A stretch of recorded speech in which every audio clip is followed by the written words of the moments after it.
Muy buenas noches para todos. Realmente es un privilegio estar hoy nuevamente con todos ustedes en esta sesión y en este encuentro de Open Science, un conversatorio con la comunidad para aprender y trabajar entre todos los aspectos más relevantes de la viruela símica. Realmente este es un espacio de ciencia abierta que se ha generado y se viene realizando, no solamente para conversar sobre temas de ciencia, de investigación, de innovación, sino que nos interesa mucho tener una perspectiva de conocimiento cercano a las personas para orientar esa toma de decisiones que sea informada en la evidencia, que genere confianza, que nos ayude como respuesta en salud pública pues a una emergencia como la que estamos viviendo y como la que hemos vivido con la pandemia, garantizando y generando unos espacios de autogestión, de trabajo real con la comunidad, de empoderamiento, porque pensamos que ese componente va a ser fundamental en todo ese trabajo de solidaridad colectiva que tenemos que tener.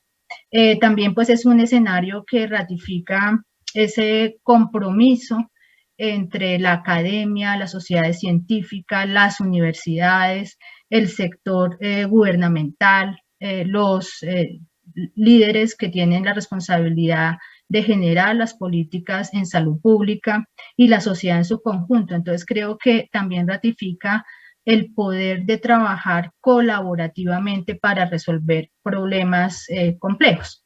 Pues este espacio también ha sido posible gracias pues al trabajo colaborativo con la Academia Nacional de Medicina, el Instituto Nacional de Salud, la Asociación Colombiana de Infectología, la Asociación Colombiana de Sociedades Científicas, la Academia Colombiana de Ciencias Exactas, Físicas y Naturales, la Fundación Internacional de Medicina Materno-Fetal, Ciudades Compasivas, la Fundación Universitaria Sanitas, el Instituto Global de Excelencia Clínica y la Fundación Queralty.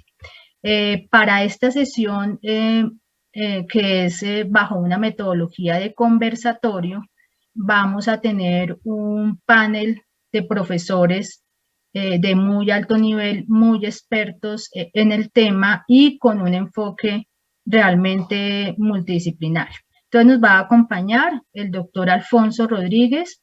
Él es presidente de la Asociación Colombiana de Infectología, es médico, es profesor universitario, es investigador y ha dedicado toda su vida profesional al estudio de las enfermedades tropicales y emergentes, a la parasitología, enfermedades zoonóticas y transmitidas por vectores.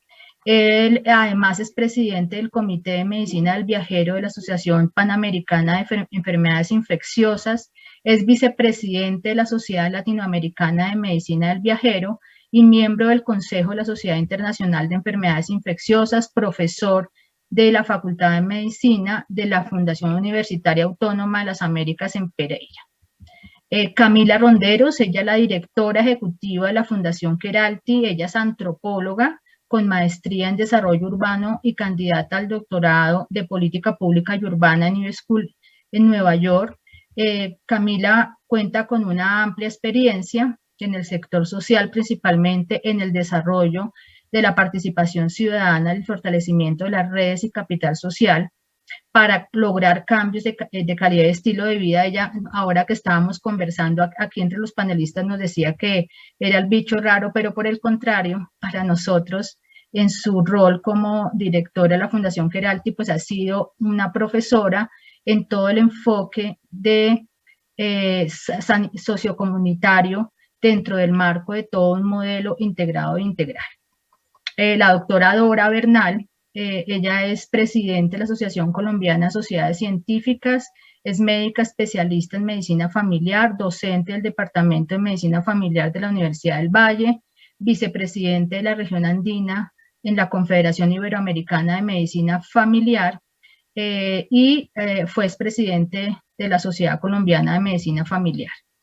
El doctor Gabriel Carrasquilla, vicepresidente de la Academia Nacional de Medicina, es miembro de número y vicepresidente de la Academia, es máster en ciencias y doctor en salud pública de la Universidad Harvard.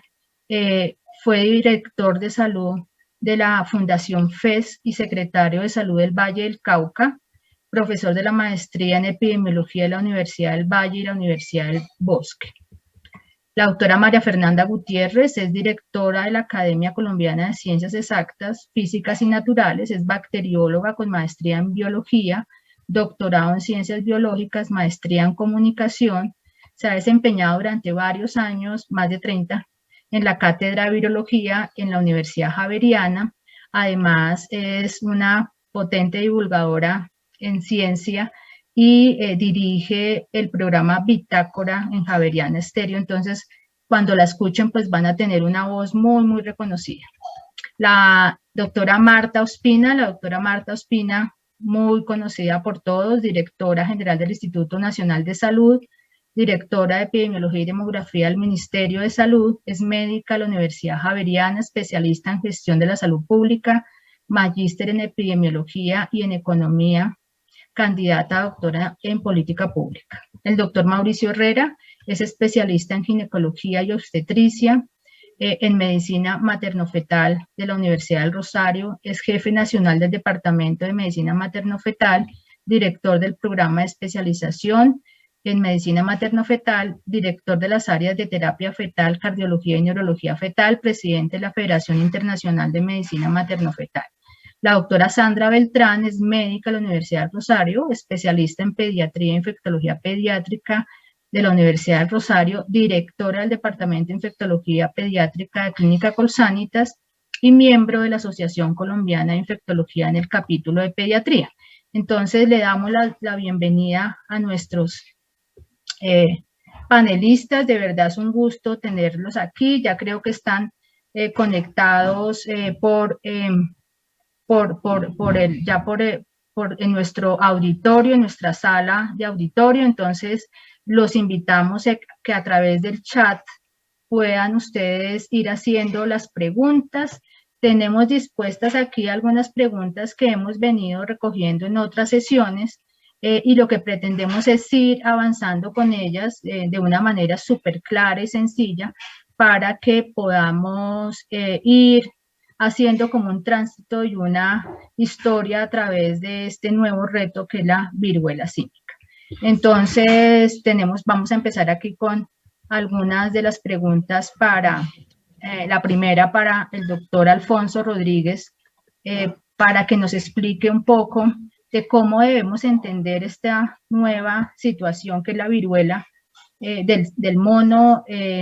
La gente estaba preocupada porque pues ya la viruela era un tema que desde los años 80 pues no se constituía en un riesgo y no la teníamos en la mente. ¿Qué es lo que ha pasado? Si usted nos puede aclarar un poquito esa parte de esta enfermedad emergente. Bueno, yo creo que lo primero que debemos entender es que, como ha sucedido con muchas enfermedades, hemos subestimado obviamente el papel de enfermedades que no tenemos presentes en ciertos territorios.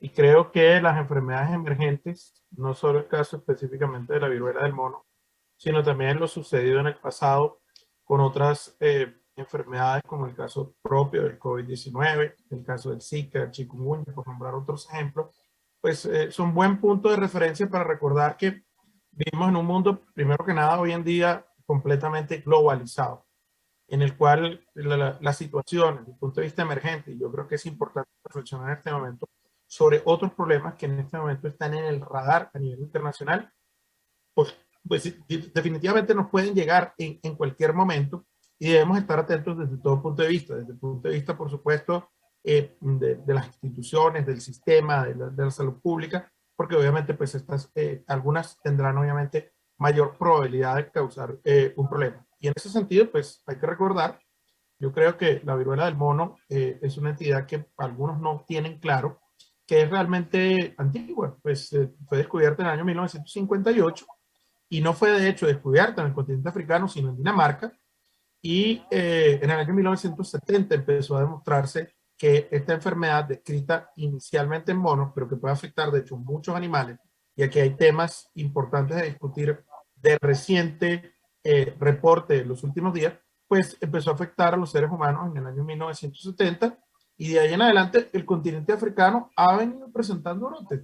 Solo que en realidad a nivel internacional se le empezó a dar más atención cuando justamente, como en otras enfermedades también, como ocurrió por ejemplo con el ébola en el 2014, pues en el año 2003 empezó a generar brotes fuera de, el continente africano, particularmente el caso del brote en los Estados Unidos, y de ahí en adelante de hecho se han venido reconociendo y documentando casos importados esporádicos, no solamente en los Estados Unidos, sino también en otros países, hasta que pues llegamos a una situación en la cual en este momento hay muchas teorías todavía por terminar de confirmar en realmente este brote que estamos viviendo ahorita, que es evidente en más de 90 países a nivel mundial, realmente cuando se originó, si realmente esos casos de este año 2022, en el mes de finales de abril, principios de mayo, en el Reino Unido, realmente corresponden a los primeros, o como si ya se menciona por algunos estudios, en realidad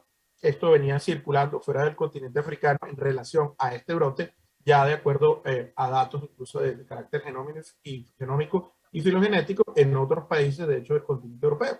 Pero el punto importante es pues, que lo que muchos concluyen a nivel internacional es que esta es una enfermedad que la hemos, digamos, desatendido como humanidad, y no hemos, digamos, entendido la importancia que tiene, y bueno, ahora ya que está generando esta situación y que hemos tenido la declaración de la Organización Mundial de la Salud el 23 de julio como una situación de preocupación internacional, pues nos tiene, por supuesto, a todos en este momento atendiendo desde diferentes ángulos la importancia de la misma.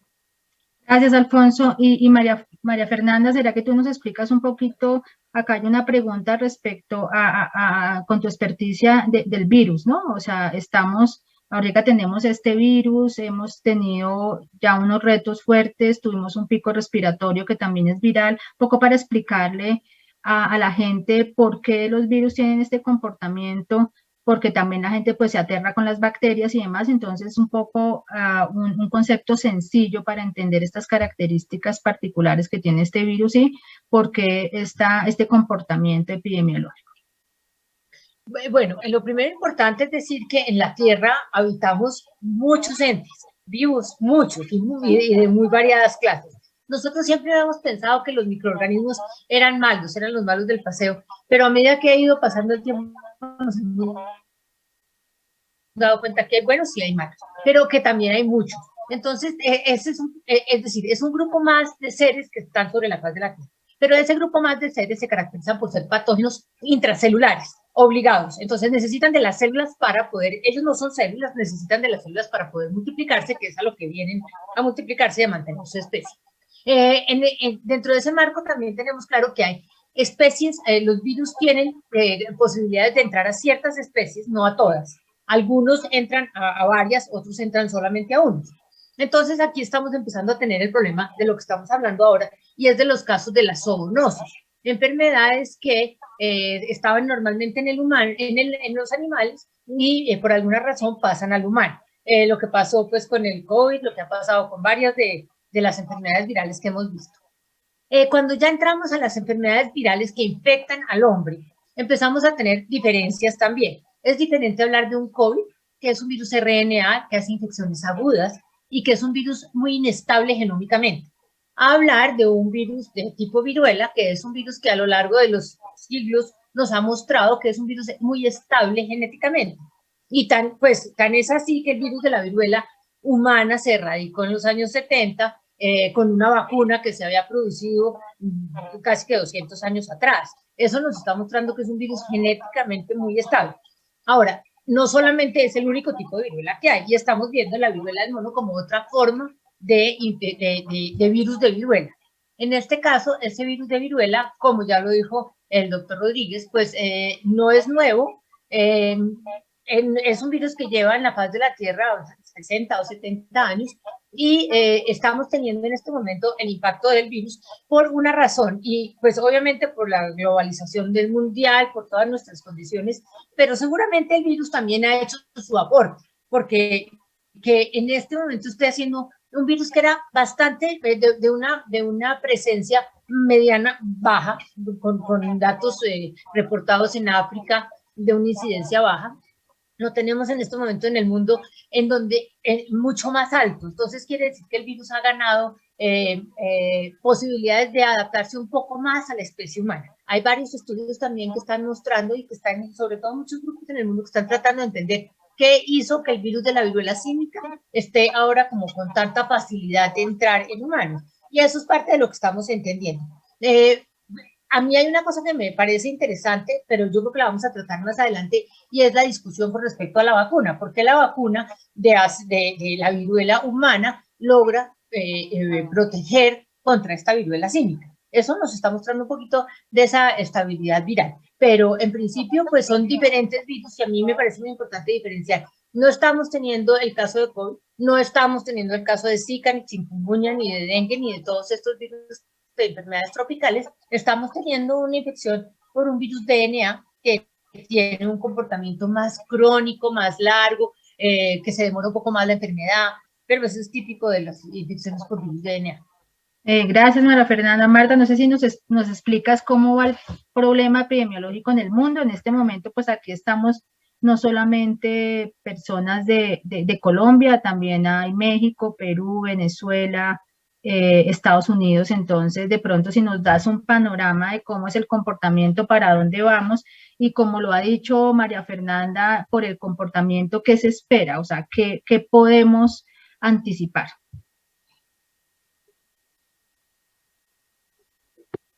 Bueno, yo creo que en la línea que venía hablando María Fernanda, creo que es la explicación más que la gente necesita.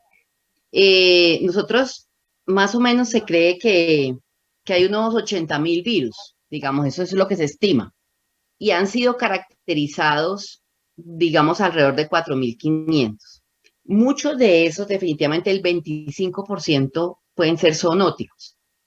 ¿Qué quiere decir? Que nosotros, entre los humanos, tenemos una mayor convivencia con los animales y hay convivencia de todo tipo. Hay desde el caso de Zika, con la invasión del hombre al bosque de Zika, en donde circulaba libremente con su ciclo zoonótico durante siglos, pero ya con la invasión al bosque de Zika, pues hace ese traslado, lo que se llama el salto del animal a los humanos, o lo que pasó con H1N1, cuando con animales de producción, con aves y cerdos, con una estrechísima relación del humano en un tema de producción, de zootecnia intensiva. Entonces se producen accidentes, inicialmente algunos contagios accidentales, que no tienen posibilidad de hacer transmisión humano-humano, hasta que, como bien lo decía María Fernanda, las sucesivas mutaciones permiten la adaptación del virus a los receptores humanos y se permite ya que haya transmisión humano-humano. Algo similar sucedió con SARS-CoV-2, el virus que produce COVID-19 que todos conocemos. Entonces, por eso hay enfermedades que son emergentes, es decir, que las conocemos cuando han dado ese salto del animal al humano, o las reemergentes, que como bien lo decía el doctor Alfonso, como esta que en la que estamos viviendo, son reemergentes, o sea, circulan hace mucho. Ha habido innumerables brotes en África Central y Occidental. No eran tan noticiosos porque estaban en África. Fue muy noticioso el brote de Estados Unidos porque, como él bien lo dijo, fue por los roedores que llevaron como mascotas a Estados Unidos. Y entonces estamos en ese mundo porque el mundo es viral. Si a mí me preguntan, el mundo es viral. Realmente los microorganismos bacterianos tienen un fenómeno distinto y tienen un manejo distinto y unas preocupaciones distintas. Entonces, a tu pregunta, el mundo entero experimentó ese brote fuera de África y tuvo un comportamiento que la estadística muestra que se concentró, o sea, concentrado, sigue así la estadística inicialmente en hombres con un rango de edad entre más o menos 18 a 48 años. Digamos, esa es la circulación concentrada con unas dinámicas poblacionales que lo ha mantenido así. Estando ahora en más de 79 países, teniendo alrededor de 50.000 casos para redondear, 12 fallecidos, pues ¿qué muestra? Muestra que es una enfermedad que tiene un contagio eficiente, pero con un fenómeno distinto a COVID-19, y quiero decirlo así porque es completamente distinto su comportamiento. Primero, tengo que retomar algo que también mencionó el doctor Alfonso. Se sabía, de hecho yo me estaba leyendo un artículo del 2017, muy interesante, de un acta dermatológico. Y el artículo hablaba, obviamente, habla de la extinta viruela, habla de la variola, que es por la cual se sacó la vacuna contra la viruela, prima, digamos. Habla del monkeypox y habla del cowpox, o sea, ese paquete, digamos, de enfermedades virales de la misma familia. Y ese artículo mencionaba, imagínense, como una hipótesis que probablemente, siendo África un país con una extensa población, una alta prevalencia de población con VIH, con bajo acceso a tratamiento antirretroviral, que hace que haya muchas personas inmunosuprimidas, podría, lo pone como hipótesis, producir, como hacen los pacientes con inmunosupresión, ustedes bien lo saben, que facilitara la adaptación viral y viéramos viruela distinta en el futuro. Pues se cumplió. Por eso bien lo dijo el doctor Alfonso, la viruela que estamos viendo ahora, símica, tiene un comportamiento clínico modificado respecto a la que se veía y está descrita en ese mismo artículo, y está descrita en ese artículo como de adolescentes, principalmente miembros superiores e inferiores, y ahora la estamos viendo en un grupo poblacional distinto, con un comportamiento clínico distinto. Entonces, hay en muchos países, como sabemos, presencia de casos, pero sigue siendo una circulación, una epidemia concentrada. Muchos dicen, y hoy estaba viendo Twitter, hay transmisión comunitaria. Claro, si nos vamos a la ortodoxia de los números y vemos el porcentaje de pacientes que tienen fuente desconocida o el porcentaje de pacientes cuyas cadenas ya tienen fuente desconocida, uno siendo ortodoxo dice, sí, tenemos transmisión comunitaria, todo el planeta la tiene. Pero cuando vemos la estadística, sigue teniendo concentración en el grupo de hombres de 18 a 48 años. Entonces tenemos que mezclar la ortodoxia epidemiológica con el análisis epidemiológico que estamos viendo. Y eso está ocurriendo en todo el planeta. Estados Unidos, el único país, digamos, que ha ido un poco más allá y ha dicho, tengo transmisión comunitaria, tengo presencia en niños, en algunas mujeres, sin embargo, su concentración sigue siendo en hombres de 18 a 48 años.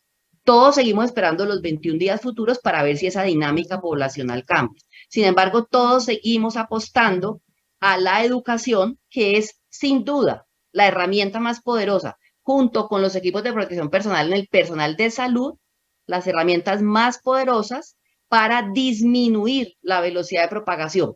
Eso, sumado a que es una enfermedad autolimitada, con muy, muy baja mortalidad, porque tengo que decir que la mortalidad que está reportada en África en la historia no se parece a la que estamos viendo en este momento, que es muy baja, 0,04, no se parece al 10% reportado, y la posibilidad de hospitalizarse es bajísima. De hecho, el 90% de los hospitalizados ha sido por sobreinfección de las lesiones dérmicas por rascado.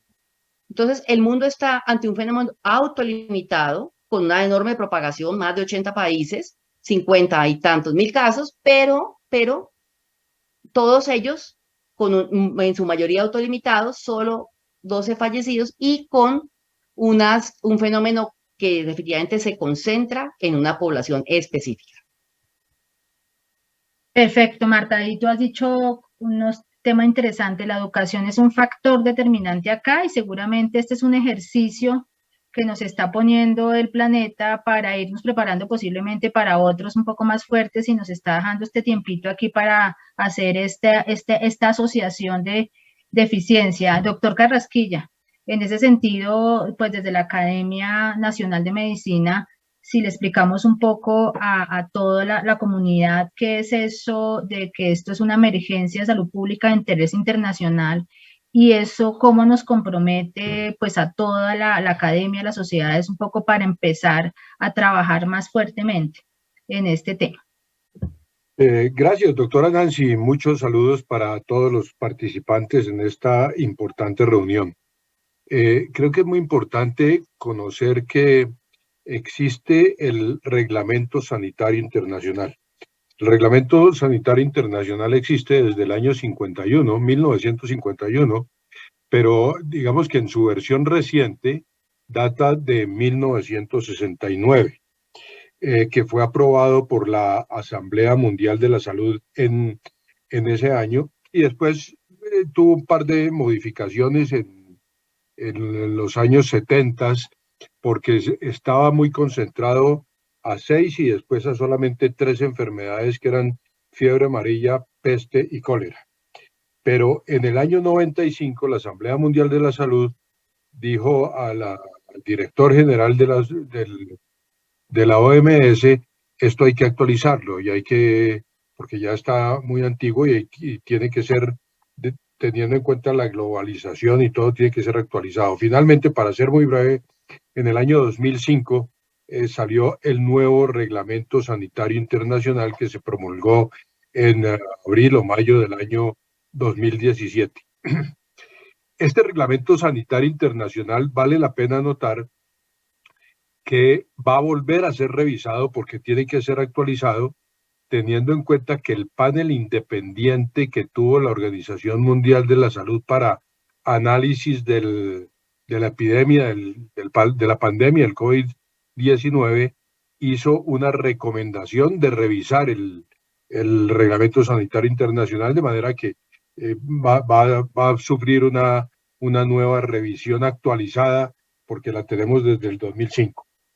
¿Qué es un evento de salud pública de interés internacional, de acuerdo con la definición del Reglamento Sanitario Internacional?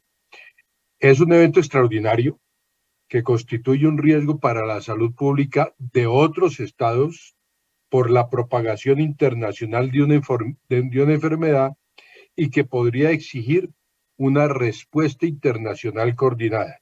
Noten ustedes que tiene 3 elementos muy claros la definición de evento de salud pública de interés internacional, que es un evento extraordinario. Los últimos eventos que han sido definidos como eventos de salud pública de interés internacional son, por ejemplo, el Zika, por ejemplo, ébola, por ejemplo, por supuesto, COVID-19. Actualmente tenemos ébola, tenemos polio, por la situación que se ha presentado recientemente de unos hallazgos de virus vacunal de polio y, por supuesto, el de viruela símica.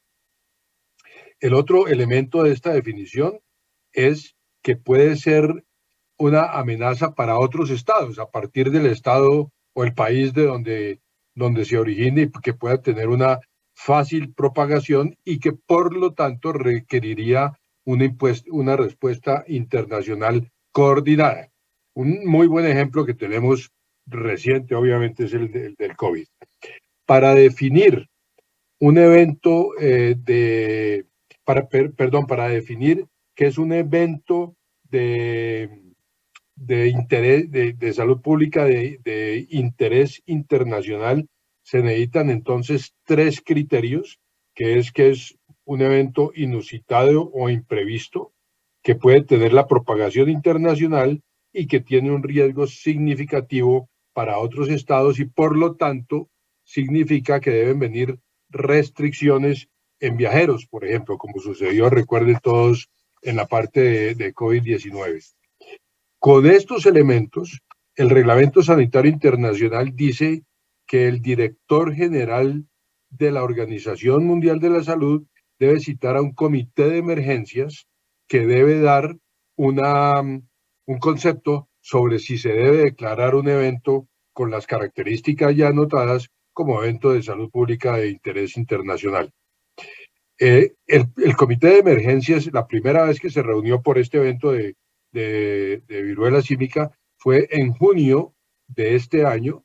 Este comité de emergencia está constituido por 15 expertos mundiales de muchos países y conceptuó que aún en junio todavía no había elementos suficientes para declararlo como un evento de interés, un evento de salud pública de interés internacional. El director general de salud pública volvió a citar al comité en julio del 2022, el 23 de julio del 2022, compuesto por los 15 miembros que ya anoté, y no hubo un consenso general para decir el comité que debía ser un evento de salud pública de interés internacional. No obstante eso, el director general debe utilizar 5 criterios para definir un evento de interés internacional. Uno de ellos es el concepto de el comité de emergencias, que en este caso no hubo consenso y por lo tanto no hubo una recomendación. Pero además de eso, debe ser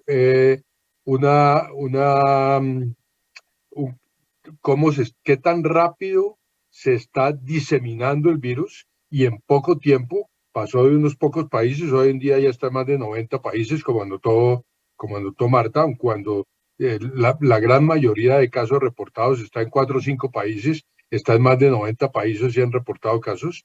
Lo segundo es que se cumplan los criterios que ya anoté de evento de interés internacional, que sea extraordinario, que se puede propagar internacionalmente y que tenga una restricción de viajes, que haya principios y pruebas científicas disponibles, también como ya han anotado algunos de los que me han antecedido, todavía falta conocimiento sobre el virus, la transmisión, las formas de transmisión, etcétera, etcétera, y sigue siendo de todas maneras un riesgo para la salud humana y está siendo propagado. Por estas razones, el director de la Organización Mundial de la Salud tomó la decisión de declararlo como un evento de salud pública de interés internacional, y eso hace que todos los países miembros de la Organización Mundial de la Salud tomen las medidas que tienen que tomar para la prevención, el control de la propagación de un evento como estos de la viruela símica. Gracias, doctor Carrasquilla. Pues vamos a entrar con algunas de las preguntas que tenemos aquí en el chat. Tenemos muchísimas. Dora, ¿será que nos puedes explicar de manera súper clara? Pues ya lo hemos advertido a todos que en este momento estamos trabajando con la evidencia que está en este momento disponible, que seguramente va a ir cambiando en la medida que tengamos más publicaciones con el reporte de casos y todo lo que se está trabajando en investigación. Pero cuéntanos mecanismos de transmisión y cómo le vamos a recomendar a las personas que puedan sospechar que algún síntoma puede estar causado por la viruela.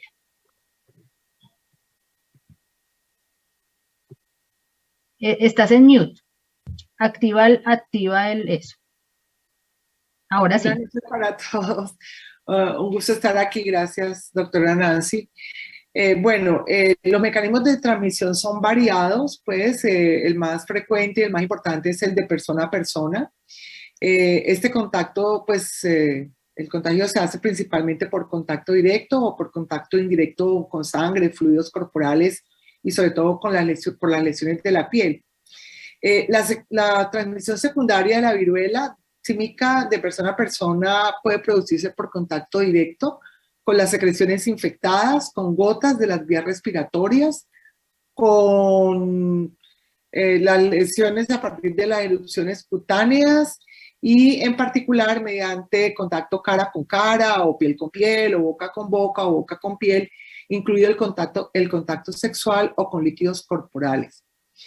Todavía estamos aprendiendo sobre la duración de la capacidad infectante de las personas con viruela símica, pero por lo general se consideran infecciosas hasta que todas las lesiones se han cubierto de costra, las costras se han caído y se han formado una nueva capa de piel debajo.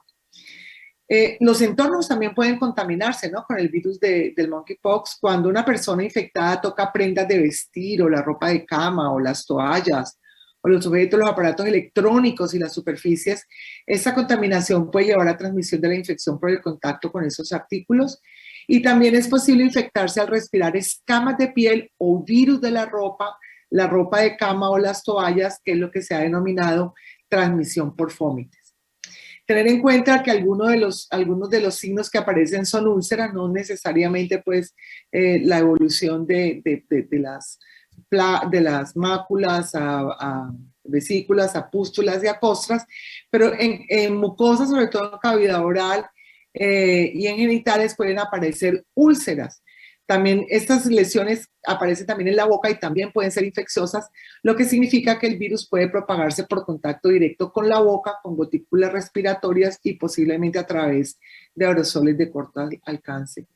Pues aún no se comprenden realmente bien los posibles mecanismos de transmisión de la viruela símica a través del aire y pues están en estudio para obtener más información.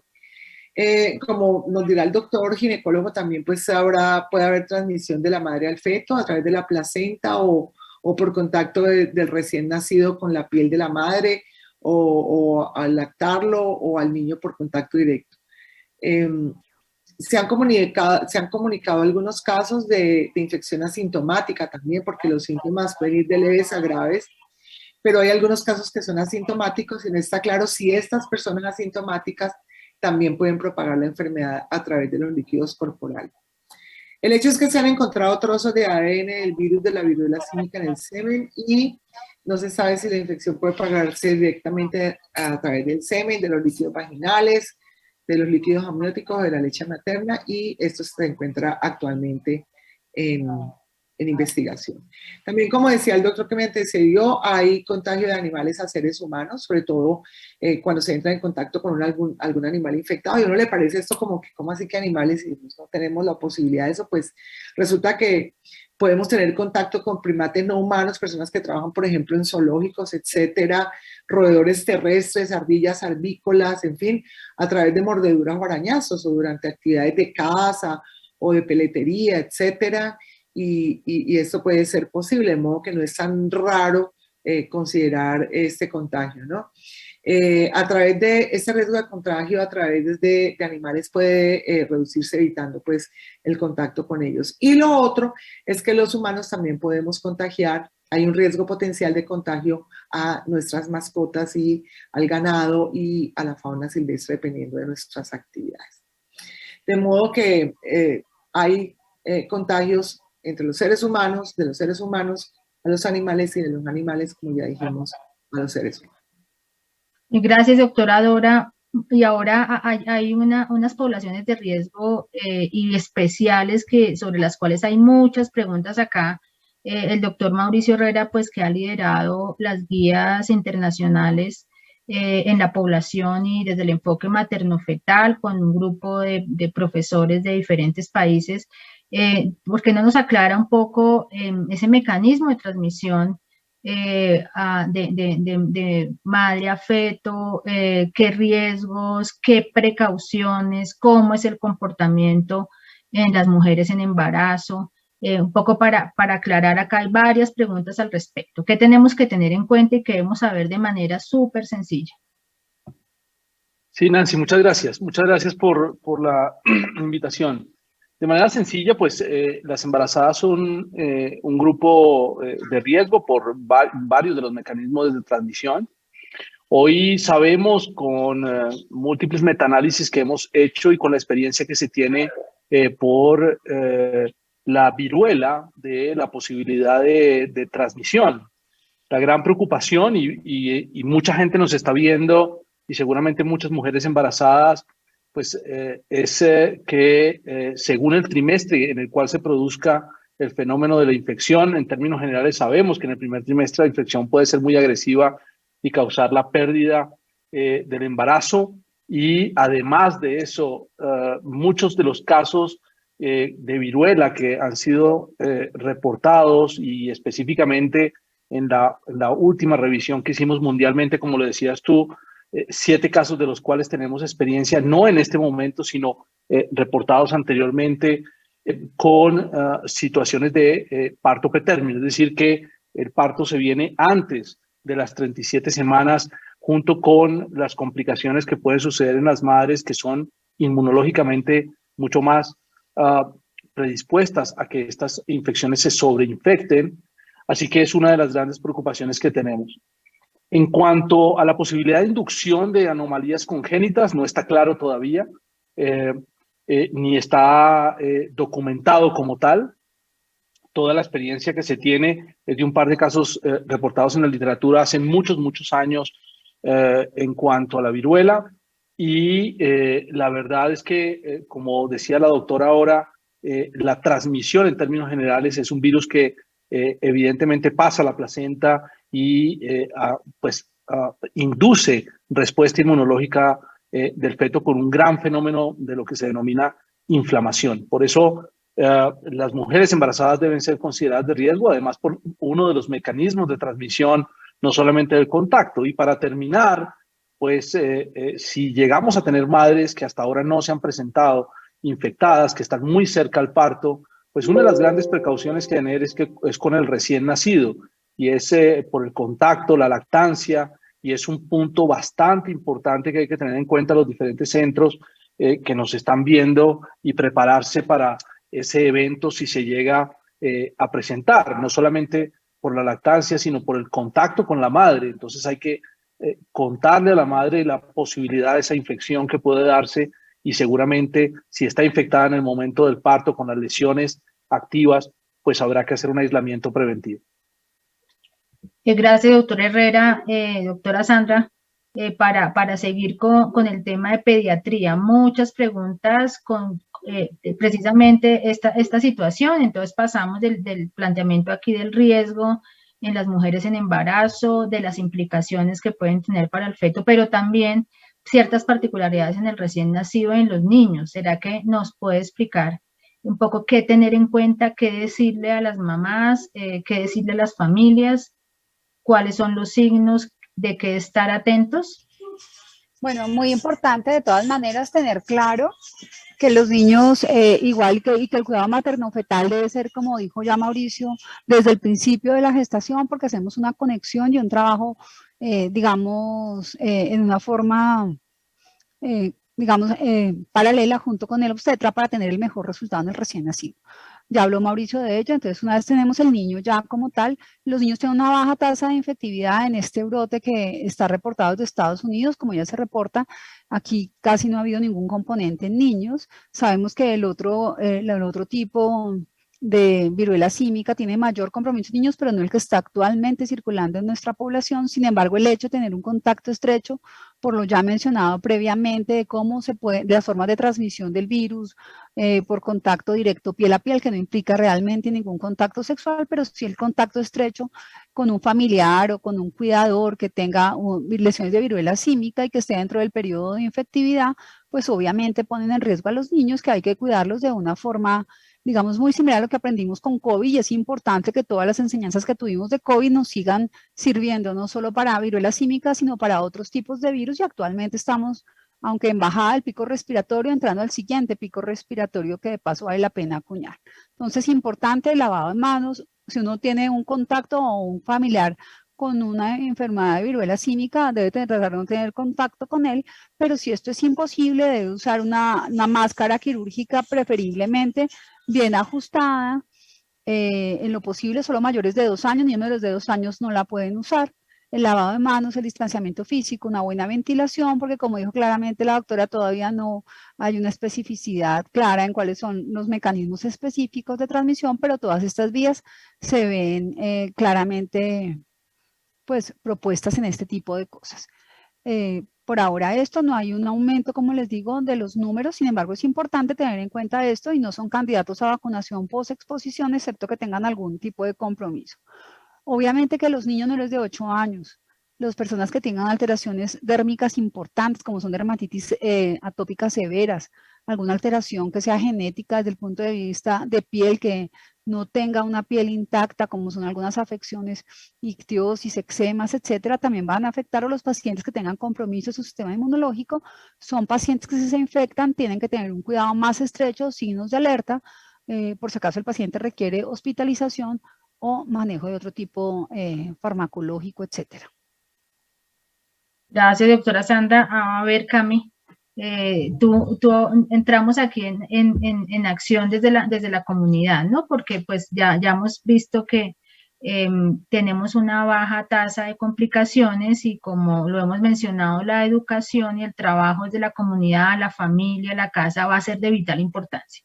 Entonces, quisiera, Cami, que nos comentaras un poco cómo tendríamos que trabajar desde la perspectiva de la comunidad, pues porque hay una serie de aspectos en prevención que deberían trabajarse allí a nivel local. Hemos generado algunas herramientas para que la gente sepa cuidarse en casa, que no es necesario ir a los servicios a los servicios de atención, a los consultorios, a las urgencias, y que mucho de lo que podemos hacer, casi todo lo podemos hacer desde la casa. Pero ¿cómo comunicar eso? ¿No? Porque a veces nos volvemos demasiado complejos y no podemos dejar el lenguaje tan técnico, ese punto. Y el otro problema serio, lo mencionaba la doctora Marta Ospina, de la población, sigue siendo una población afectada, los hombres, el factor de riesgo que está asociado a hombres que tienen relaciones sexuales con hombres, pero aquí entonces viene el tema del estigma, ¿sí? Y ese también es un tema que tiene un fuero de trabajarlo con la gente en la comunidad, aprender a hacer comunicación realmente asertiva, porque lo que podemos tener es que muchas de las personas que están siendo afectadas no consulten por miedo a que se señale. Entonces, Cami, cuéntanos cómo podemos abordar, qué recomendaciones para los territorios al respecto.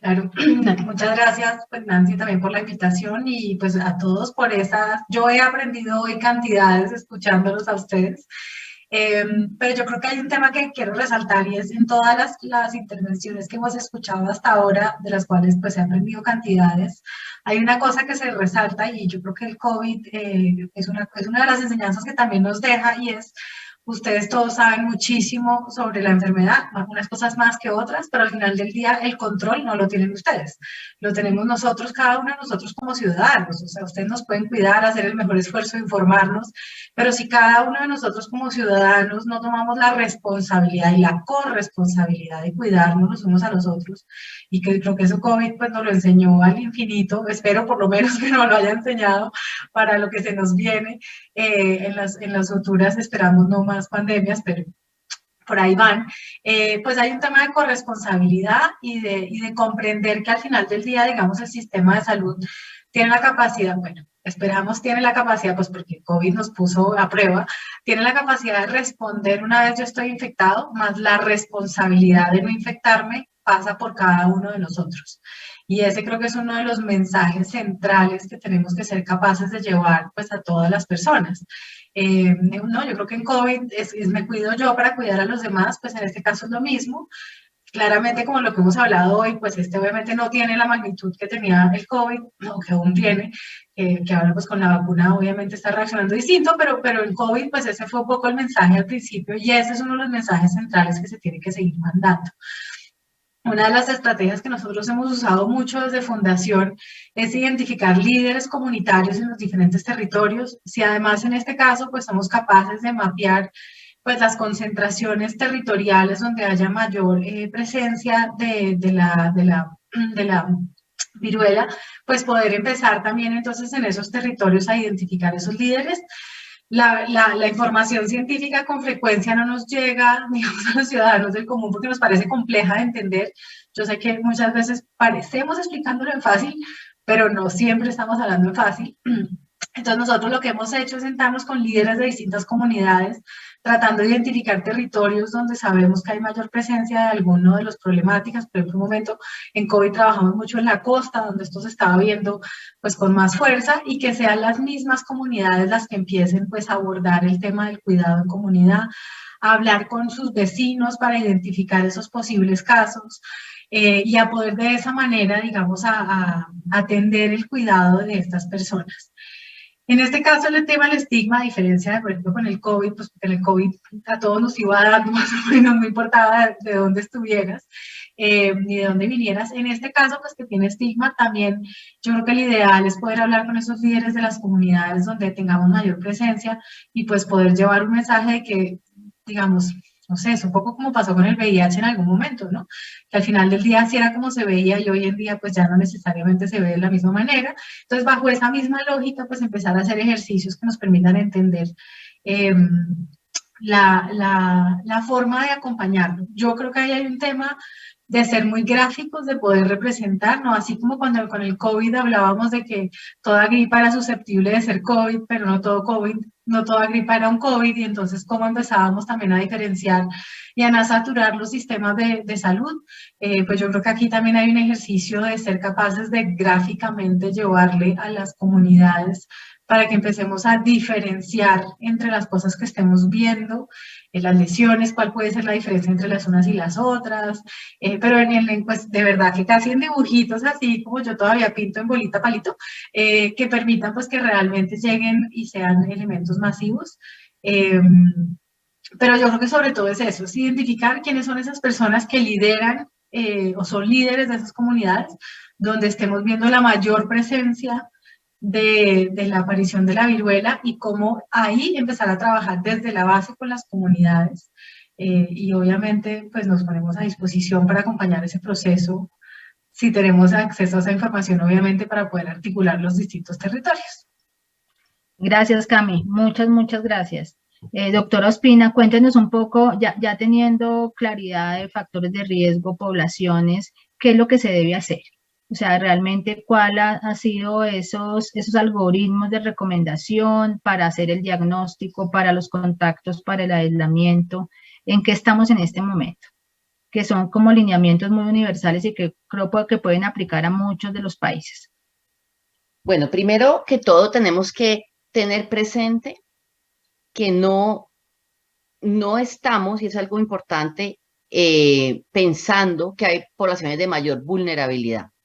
Desde el punto de vista médico, bien lo decía el doctor Herrera, sabemos que hay personas que tienen características particulares, pero eso llevado a población general no es así. O sea, en general, cuando hablamos de la probabilidad de uno terminar siendo caso en esta enfermedad, es bien importante que entendamos que todos podríamos llegar a ser un caso. Eso es algo muy importante.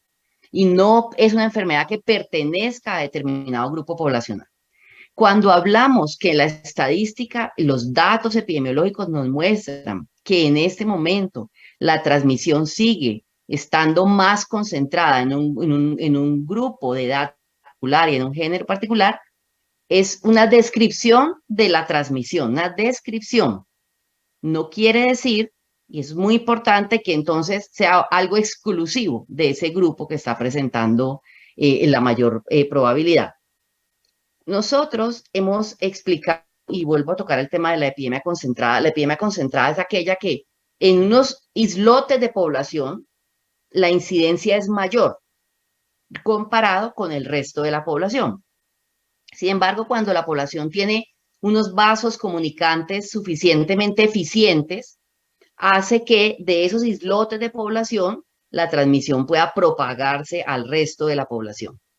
Sigue siendo entonces concentrada, pero no en el tema de percibir el riesgo, no podemos tranquilizarnos por eso. Por eso algo pasó muy importante la semana del 18 de julio, que recordarán seguramente a mí, que hablé en varios noticieros, en varios lugares, fue antes de que se declarara la ESPI. ¿Por qué lo hice? ¿Por qué lo hicimos? ¿Por qué lo definimos? Porque Estados Unidos, el doctor Fauci, salió a una rueda de prensa, si recuerdan, y narró que tenían transmisión comunitaria. No lo dijo así, lo describió. Dijo que tenía 3.200 casos, que no conocía el número de su registro, que no conocía, digamos, todas las cadenas completas, y que tenía casos de mujeres y en niños, o sea, en otros grupos poblacionales.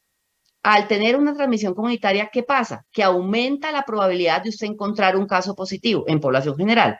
Y dado que Colombia tiene muchísimo tránsito con Estados Unidos, y de hecho vuelos directos a muchísimas ciudades, a Medellín, Armenia, Pereira, o sea, muchas ciudades, pues claramente eso nos aumentaba la probabilidad de importación de casos y en población general.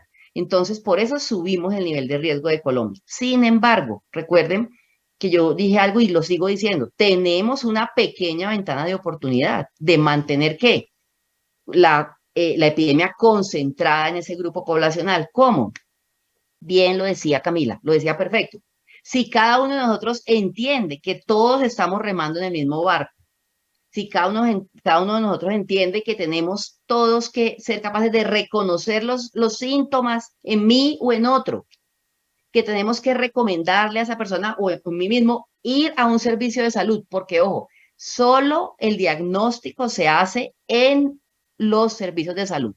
No lo hace un amigo, no lo hace internet, no lo hacen los libros, no. Y solo se hace por laboratorio, no se hace con pruebas rápidas, se hace con pruebas moleculares, con PCR. Y es un virus nivel 2 que se debe manejar en los niveles de biocontención. Y eso es lo que está haciendo el mundo entero, no Colombia, el mundo entero. Y es importante que así sepan, ¿no? Colombia tiene muchísimos laboratorios, 7 que en ese momento están haciendo el diagnóstico, y en la medida en que se requiera más, se extiende a los 33 que están entrenados. Tienen toda la capacidad, están entrenados en transporte y podemos nosotros como país hacer ese diagnóstico. Pero ojo, además de tener un diagnóstico, yo como paciente, supongamos que es un caso, tengo que ser capaz de sincerarme con los servicios de salud y hacer el ejercicio de contar cuáles son mis contactos de mi cadena. ¿Por qué? Porque es muy importante identificarlos y que se puedan observar por 21 días. En eso consiste en observarlos 21 días. Y al más mínimo síntoma, que me duele la garganta, que me siento maluco, que tengo dolor en los músculos, que tengo fiebre, al más mínimo síntoma hay que aislarlo. Durante la observación, ojo, no hay que estar aislado. Durante la observación no hay que estar aislado. Y quiero dejar algo en claro. Hubo un reporte que sugirió pacientes asintomáticos, que fue corregido. Eso, todos los pacientes asintomáticos de ese primer reporte se identificó que tenían un interrogatorio incompleto. O sea, que tenían una grilla de síntomas muy corta y no se había hecho una pregunta abierta y por eso no salían los demás síntomas. Entonces, es muy importante que entendamos que ahí vamos todos. Pero como me decían algunos pacientes con los que estábamos hablando, es posible que yo no sea capaz, por cualquier circunstancia, digamos, de la vida, de recordar mi contacto. Bueno, eso puede pasar y eso es lo que lleva a transmisiones comunitarias.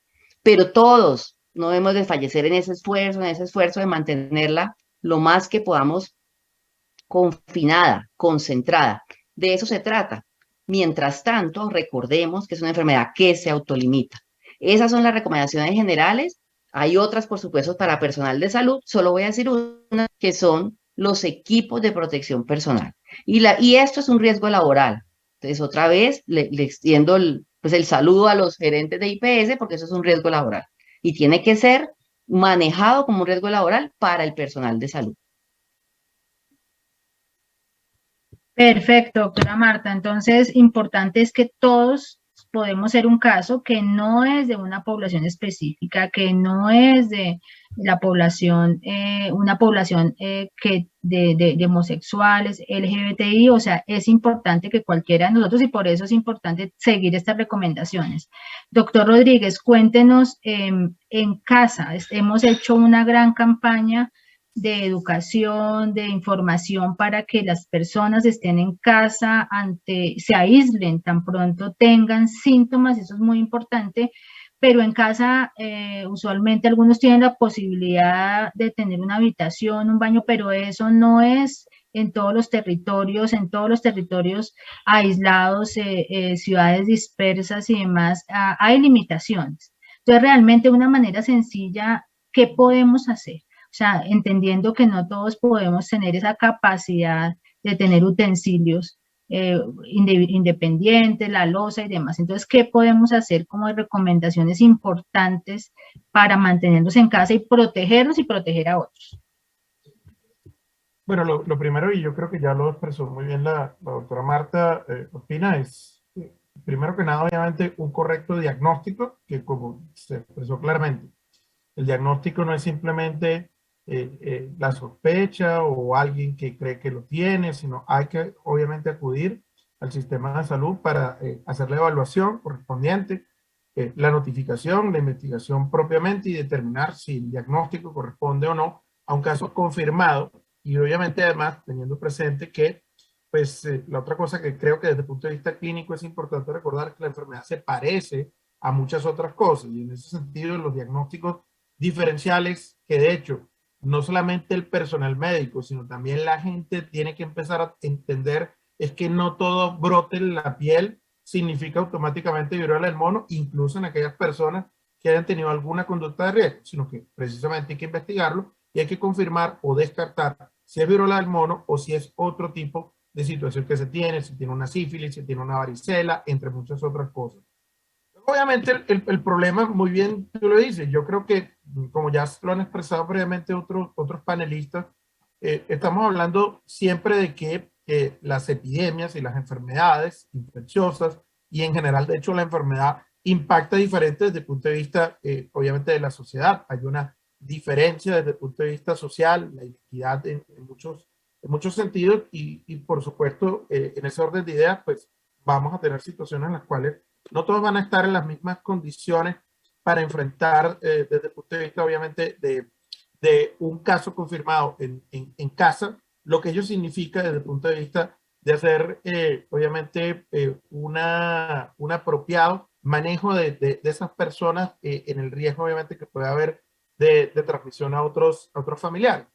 Pero obviamente que el punto fundamental, creo yo, es primero que nada entender pues todas las condiciones desde el punto de vista del riesgo. Es decir, lo que hemos hablado de las formas de transmisión, de que no solamente es ese contacto estrecho, muchas personas en este momento que asumen erróneamente que esto es exclusivamente una infección de transmisión sexual, que es exclusivamente una enfermedad que ocurre en la comunidad LGBTI, etcétera, sino que obviamente pues el contacto estrecho en general en la casa, el contacto, como tú muy bien expresabas, incluso pues el tema de que sabemos que el virus se puede detectar en lencería, en el baño, en superficies, etcétera, pues es importante para todas las medidas que pues lógicamente se puedan tomar en torno a tratar de reducir que aquellas personas que no tienen obviamente la enfermedad y que son personas que conviven, pues obviamente mantengan en la medida obviamente de lo posible justamente ese posible contacto con estas personas que están obviamente infectadas. Y en ese sentido, pues ojalá estuvieran verdaderamente aislados en una habitación aparte, que redujeran obviamente el contacto al máximo posible, el uso de tapabocas, el lavado frecuente obviamente de las manos, el lavado obviamente y no compartir, por ejemplo, utensilios de cocina, etcétera, cosas donde sabemos que potencialmente, de hecho, el virus puede estar. Sin embargo, ojo, cuidado, hay que entender también que estas son cosas que tienen un riesgo que puede ser menor que el que representa, por ejemplo, ese contacto piel con piel, esa actividad de contacto estrecho entre las personas, porque de hecho sabemos que el virus, como lo han venido mostrando los estudios, la evidencia científica en múltiples ocasiones, pues no necesariamente se va a encontrar en unas concentraciones tan importantes la detección del virus allí, la carga viral, como de hecho, por ejemplo, sí ocurre a nivel de las lesiones en la piel, que es de hecho lo que ha mostrado consistentemente la mayoría de los estudios, donde el contacto con las lesiones en la piel es justamente lo que más riesgo representa desde el punto de vista de la posibilidad de transmisión. Y a eso pues debería ir enfocado justamente las estrategias, la prevención y educar justamente pues en este contexto que a veces no necesariamente es tan sencillo transmitírselo a los pacientes y a la comunidad en general. Perfecto, Rodríguez. Antes de hablar de las vacunas, porque aquí tenemos en el chat muchísimas preguntas de las vacunas de todo tipo, ¿no? Entonces, quisiera que la doctora Dora nos explicara un poco respecto a tratamiento, ¿no? A tratamiento que tengamos disponible, los cuidados que deberíamos tener en casa, porque uno de los riesgos, ya lo habían mencionado, es la sobreinfección por bacterias, ¿no? Porque el cuidado de la piel no es adecuado. Entonces, ¿qué recomendaciones sencillas? Ya sabemos que ante una complicación tenemos que ir a los servicios de salud, pero mucho es de cuidado en casa. Entonces, ¿qué recomendaciones podemos darle a la comunidad? Realmente lo importante es evitar el contagio, ¿no? Porque como bien se ha dicho aquí ya a lo largo de la charla que tenemos, los síntomas son autolimitados, desaparecen a las 2 a 4 semanas. Y aquí lo importante es evitar la sobreinfección por rascado, entonces cubrirse las zonas donde aparecen las lesiones con ropa o con algún tipo de protección, y evitar poner en contacto estas lesiones con otras personas, con las personas que están alrededor de la familia, o etcétera.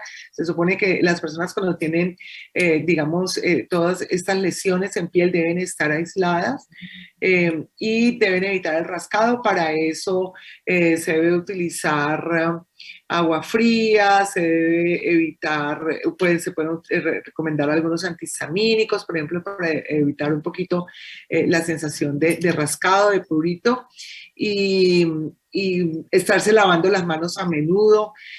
También se pueden cubrir estas lesiones con vendajes, tratar de evitar que las personas que se contaminen a través del contacto con las ropas que se utilizan. Entonces, si no hay la posibilidad de que la misma persona que está infectada lave su propia ropa, debe incluir toda su ropa en una bolsa de plástico y advertir a la persona que va a hacer el lavado de ropas que esas ropas están infectadas y que por lo tanto deben utilizar guantes, deben utilizar el tapabocas bien ajustado, etcétera. Deben lavarse esa ropa con agua hirviendo preferiblemente y mantenerse muy bien hidratado. Y como digamos que en los síntomas prodrómicos aparecen algunos que son bien molestos, como el dolor de cabeza muy intenso, los dolores musculares muy intensos, pues sencillamente analgésicos comunes, no tienen por qué tomar otro tipo de medicamentos básicamente. Perfecto, doctora Bernal, muchas gracias. Entonces, para entrar en la vacuna, aquí tenemos desde la explicación de la vacuna con la doctora María Fernanda desde el concepto de virología. Hemos aprendido mucho de vacunas con el COVID, pero pues también un poco entender y aclararle a las personas qué vacunas tenemos disponibles. Acá el doctor Rodríguez, Marta, un poco para que nos cuente qué está pasando en este momento en Colombia. Se ha hecho ya un acercamiento, se han hecho algunos anuncios, entonces no sé cómo quieran empezar.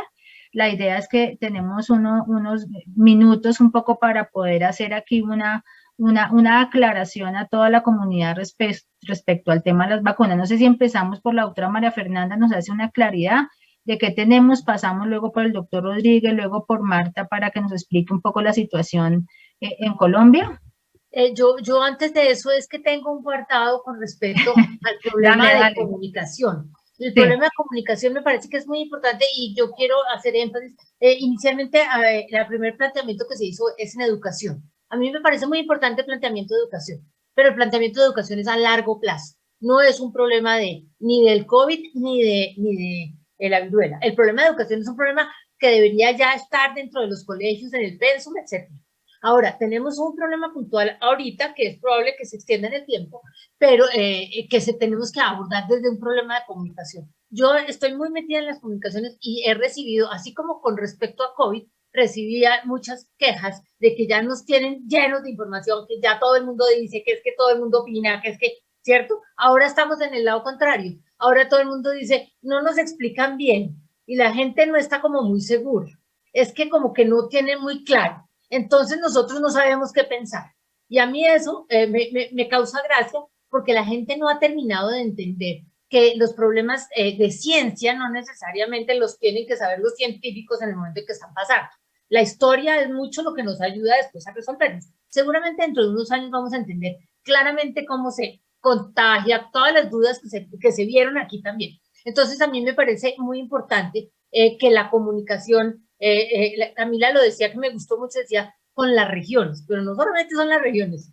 Bogotá está llena de personitas que preguntan, claro, Bogotá es una región, pero también está, entonces me parecería muy interesante llegar a un acuerdo de cómo las personas que comunican lo comuniquen y que tratemos en cierto punto de llegar como acuerdos con respecto a qué decir y cómo expresarlo. Me parece que eso es una cosa que nos está haciendo un poquito de falta. Eso era con respecto al dato que me quedaba debiendo. Con respecto a las vacunas, bueno, obviamente las casas farmacéuticas ya están todas prendidas con sus lucecitas listas buscando alternativas de vacunas.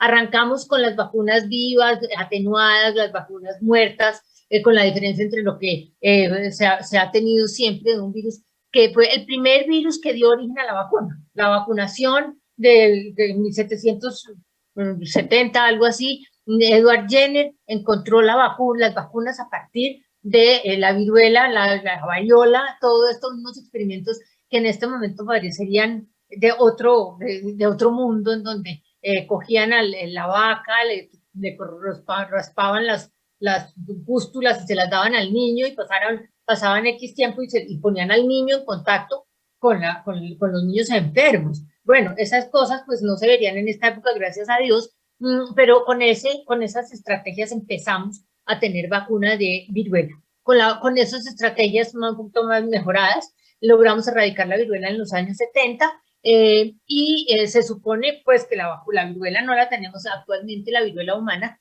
pero con esta aparición con esta reaparición virus, ya lo vemos como reemergente, se están haciendo nuevos ensayos. Ya estamos viendo las vacunas muertas, las vacunas atenuadas, y están empezando a hacerse ensayos de vacunas con ácidos nucleicos, pero yo creo que todo esto está incipiente. No llevamos suficiente tiempo, si bien hemos aprendido montones con respecto a hacer vacunas, todavía nos hace falta tiempo y tenemos que tener un poco de paciencia. Por eso me parece importante fomentar mejor, es decir, en este momento trabajar más por la comunicación. Vuelvo y repito, educación sí, comunicación, buena comunicación.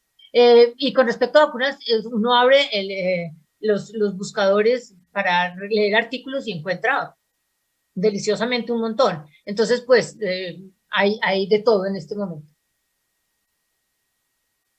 Perfecto, perfecto. Y como así como a la doctora Gutiérrez se le trancan cosas, de verdad que ha abierto aquí el micrófono por si alguna claridad tenemos que hacer aquí en el grupo panelista. No sé, el doctor Rodríguez y luego la doctora Ospina, no, vamos aclarando un poquito el tema en que estamos en este momento en vacunas. Sí, bueno, yo creo que es muy importante en este momento aclarar a muchas personas que, primero que nada, la vacunación no está recomendada de forma masiva, ¿no? Y esto es algo en lo cual, desde la Organización Mundial de la Salud, se ha venido haciendo énfasis que no se recomienda el uso masivo de la vacunación. Hay ciertas indicaciones, de hecho, en los países que tienen las vacunas, que las están de hecho aplicando, en las cuales se ha enfocado justamente en ese uso específico de la vacuna y, reitero, no para la población en general, sino en contextos, por ejemplo, de vacunación preventiva post-exposición, para contactos de casos, o para la vacunación preventiva primaria en aquellas personas, por ejemplo, que tengan alto riesgo de exposición, o personas, por ejemplo, que tengan algún riesgo, no solamente desde el punto de vista, por ejemplo, de ser parte de esos grupos, de los cuales, como ya se explicó, está predominando el número de casos sin que ello signifique que la enfermedad puede, de hecho, afectar a otros grupos, como ocurre entonces pues con las comunidades LGBTI, pero de hecho también, por ejemplo, en muchos de estos países, a trabajadores de la salud en riesgo, personal de laboratorio que estén trabajando en el tema justamente del diagnóstico.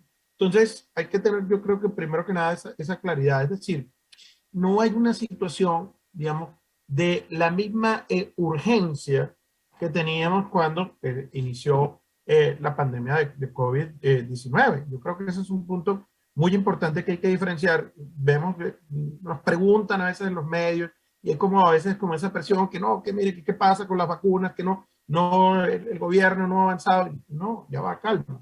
Esto no es una situación de ese nivel de urgencia. Primero que nada, por lo que he mencionado, pero segundo, porque si bien, por supuesto, ya se ha hecho claridad en los datos desde el punto de vista epidemiológico, en realidad el número de casos todavía es un número relativamente bajo para el escenario de Colombia y de hecho para muchísimos países. Son pocos los países realmente que concentran una cantidad importante de casos. De hecho, si viéramos el escenario de América Latina, más urgente tendría que ser en otros países como el caso de Brasil o como el caso de Perú, que tienen de hecho una concentración bastante importante de casos comparativamente con el resto de países en América Latina, incluso con el mundo. Entonces yo creo que eso, primero que nada, es una parte muy importante. Y luego que quizá también pues en nuestro propio escenario particular, llegará un momento en que adicionalmente a lo que hemos dicho, tendrá que, basado en la evidencia, basado en los datos epidemiológicos, también llegar a un momento de establecer justamente cuáles van a ser los grupos en los cuales habrá que priorizar justamente el uso de la vacuna, también por otros parámetros que incluye, por ejemplo, el hecho de haber alguna condición que pueda ser un factor de riesgo, por ejemplo, que se está viendo en algunos casos, puede ser, por ejemplo, de mayor propensidad, por ejemplo, para el desarrollo de complicaciones o, de hecho, para que pueda tener un desenlace quizá incluso mortal, que en este momento todavía sigue siendo muy bajo, muy raro, son muy pocos casos, pero definitivamente yo creo que el mensaje importante sobre esto es que la vacunación no es para todos y por ende pues hay que tener calma desde el punto de vista del el anticipo con respecto a, por un lado, las negociaciones que está haciendo en este momento el gobierno y por supuesto el uso que de forma correcta y priorizada se le dará a las vacunas una vez ellas estén en el país. Perfecto, doctor Rodríguez. Doctora Marta, efectivamente hay muchas preguntas al respecto, ¿no? De que no están, de que qué pasó. Bueno, un poco para dar una explicación a toda la audiencia al respecto y dejar claro ello para todos. Yo voy con todo el cuidado del mundo, voy a hablar un poco por el ministerio que no me compete, ¿no? Claramente, el Instituto Nacional de Salud no maneja medicamentos ni vacunas, pero en aras de este panel, pues voy a hablar un poco de eso. Estamos ante un evento distinto de los que existen prevenibles por vacunas. De hecho, este es un evento que permite dudar si el manejo con vacunas es lo más recomendable, ¿no? Si estuviéramos hablando de Zika, yo sería la primera aquí a estar sacando letreros que hay que poner vacunas, porque si algo nos dejó Zika, fue un legado brutal, y lo sabemos aquí, lo vimos con el doctor Rodríguez, de niños que en este momento la cohorte que nada más nosotros estamos siguiendo, la cohorte con los niños de 6 años es terrible, o sea, los resultados son terribles, terribles, pero no tenemos vacunas, o sea, si hubiese que invertir en alguna vacuna, yo invertiría en la de Zika. Ahora bien, estamos ante un evento autolimitado, insisto, que tiene una baja necesidad de vacuna porque tiene una baja letalidad demostrada y una baja hospitalización. Eso es clarísimo y ese evento está, digamos, su afán de ser manejado por vacunas no está sobre la mesa. Ahora bien, existen vacunas. ¿Por qué existen? Porque existieron hace años. Y entonces existían derivadas y por eso mismo hay tan poca producción, una producción diminuta en el planeta, diminuta, que para ampliarla pues se demora por lo menos año y medio. Entonces, ¿qué tenemos? Como ya venimos acostumbrados de las vacunas de COVID, pues hace como un círculo normal económico y en la industria. Entonces buscan qué vacuna y dicen, sí, aquí hay estas dos. Recuerdan, había una tercera, pero pues que no puede ser aplicada porque era de uso interno, de CDC, por sus altas complicaciones. Entonces, con la vacuna, digamos que está disponible, hay 100.000 dosis para toda América Latina. 100.000 para toda América Latina. A Colombia le tocan 5.600 dosis. O sea, le corresponden si las puede comprar, ¿no? Entonces, 5.600 dosis son 2.300 personas. ¿Que se le ponen a quién? Entonces, población 1, al personal de salud, que es mucho más lejos de 2.300.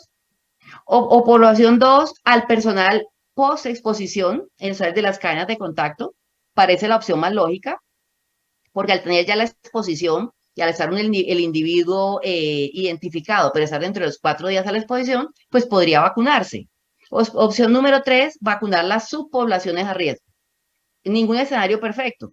Sin embargo, ya cuando el ministerio entra a hablar, todos vimos la rueda de prensa, yo también estaba presente en las 2 ruedas de prensa. Los costos, al parecer altísimos, no conozco cuáles, pero al parecer altísimos, pero como dijo la ministra, que yo la oí por radio esta mañana, las cláusulas tremendas. Entonces el país se pone en una situación muy difícil. Contra la pared, además, es una situación en la que no tiene una urgencia de una vacuna, dado el evento, pero sí tiene unas circunstancias imposibles que, según estaba viendo ahorita en el periódico, estaba viendo acá, dice, en palabras de la ministra, aquí dice, se cayó la negociación para la llegada de vacunas contra viruela del mono porque, dice la ministra, de haber cumplido las exigencias, habría incurrido casi que en un prevaricato. Entonces, ya rayan asuntos políticos y administrativos del país que impiden que podamos acceder a la vacuna, por lo menos hasta esta hora que estamos aquí en este panel, a menos que cambien las condiciones. Pero igual, ¿qué tendríamos? Vacuna para 2.800 personas.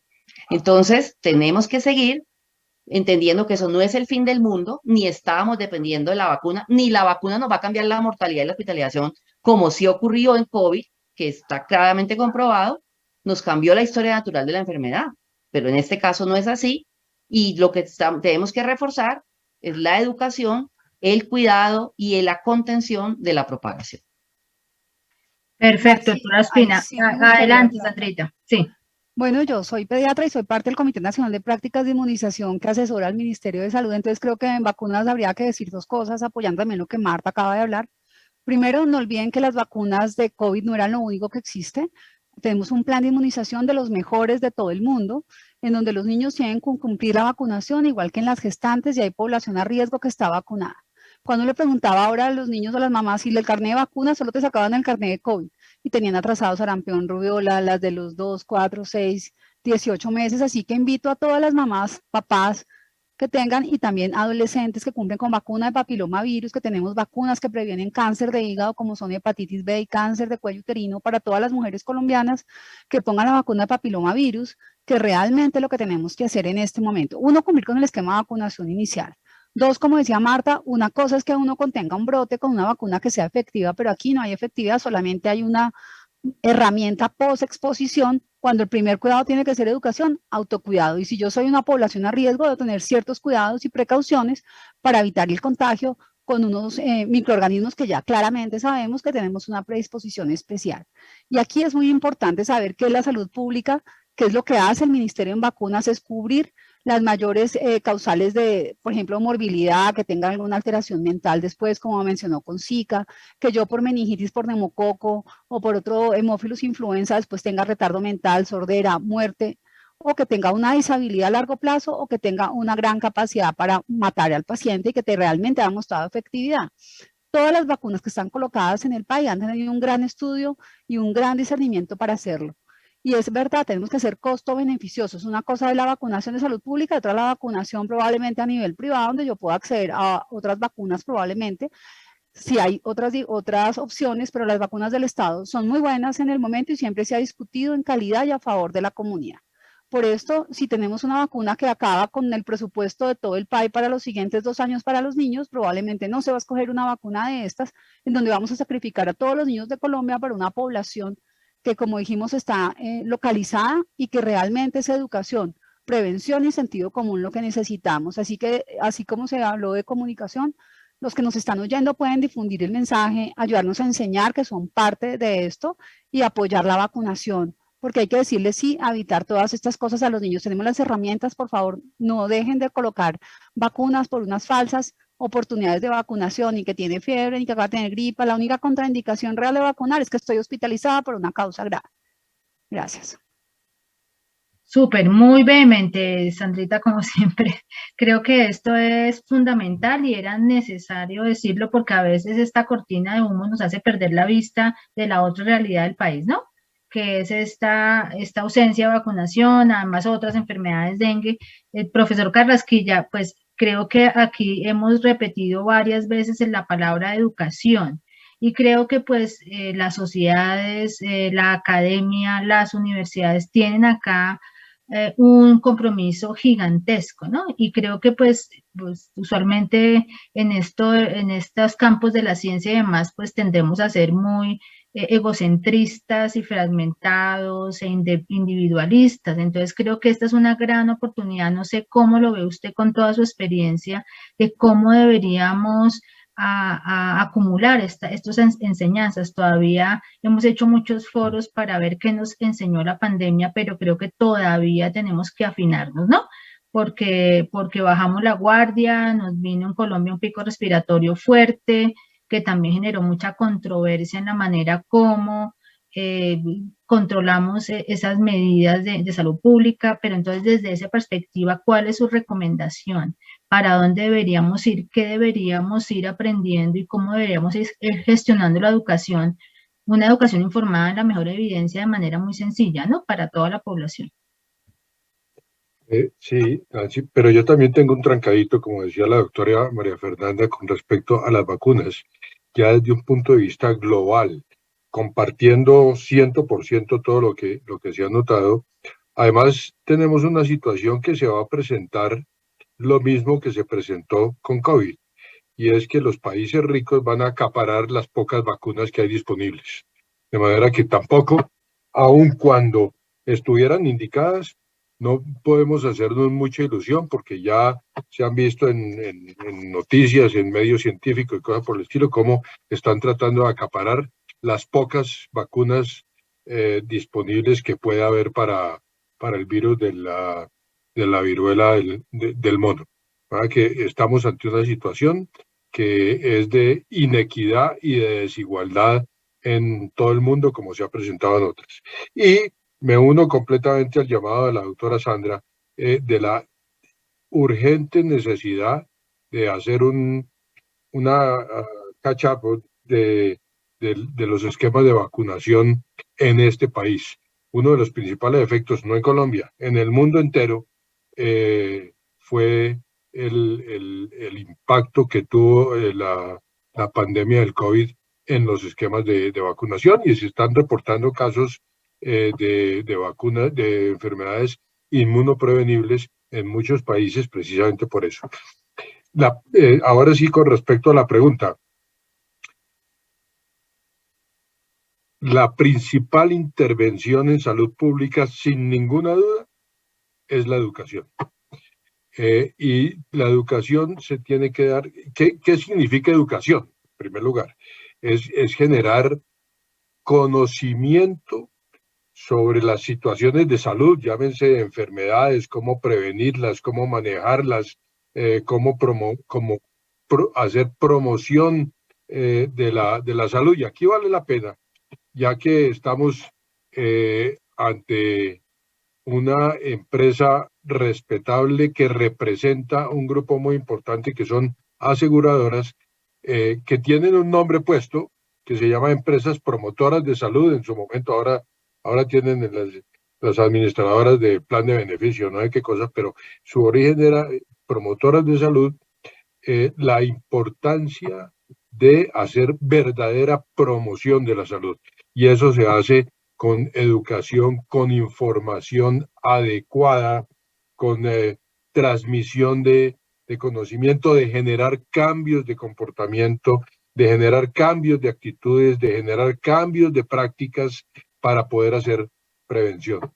Yo recuerdo mucho un estudio que hicimos para malaria en el Pacífico colombiano, en donde demostramos que la educación en niños a nivel escolar y en la población de mayor riesgo tenía mucho más impacto que otras medidas de salud pública, como uso de toldillos o cosas por el estilo para la prevención de malaria.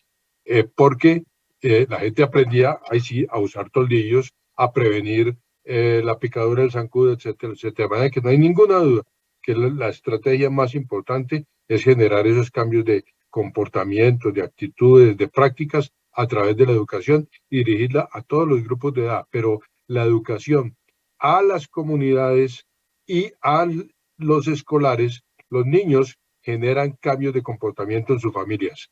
Mamá, ¿por qué no elimina esos materas con agua para la prevención de arbovirosis, por ejemplo? Eso, el mensaje de un niño es fundamental para la promoción y la prevención. Muchas gracias, doctor Carrasquilla. Yo no sé si Cami tenga por ahí un trancado, porque gran parte de nuestro compromiso, como les comentaba, es hacer esa integración entre lo sanitario, lo social y lo comunitario.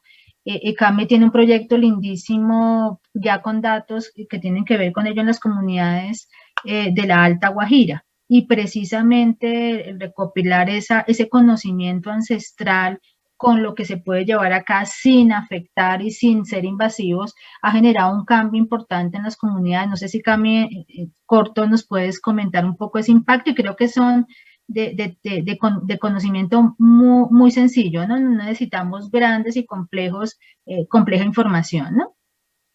Sí, así es. Y ahorita que escuchaba al doctor Carrasquilla hacer mención del ejercicio con los jóvenes, sin ninguna duda, digamos, realmente entender lo que para la comunidad es relevante, y entonces cómo llevarles el mensaje para que para ellos tenga sentido, es pues realmente la forma en que se logran los cambios. Nosotros en la Alta Guajira Tenemos un proyecto hace ya varios años en que lo que hicimos fue identificar líderes de la comunidad que se identificaron con la misma comunidad.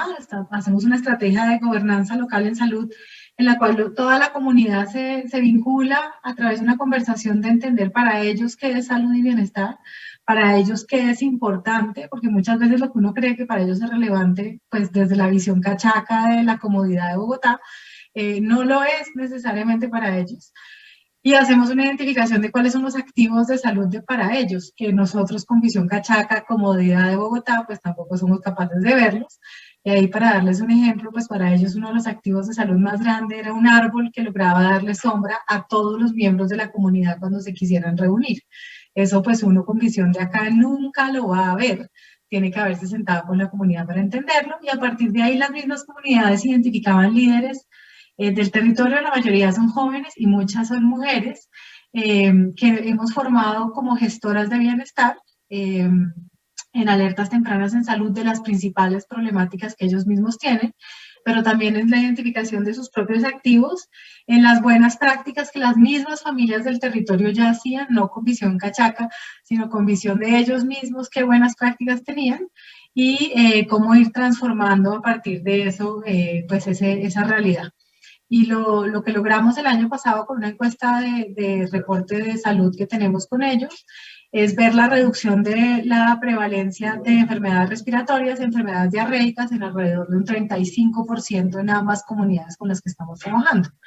Sin darles acueductos, sin llevarles luz, sin cambiarles nada de lo que nosotros no tenemos capacidad de cambiarles, pero sí fortaleciendo y empoderando la capacidad de las familias de entender por qué algunas de las cosas que hacían los ponían en riesgo.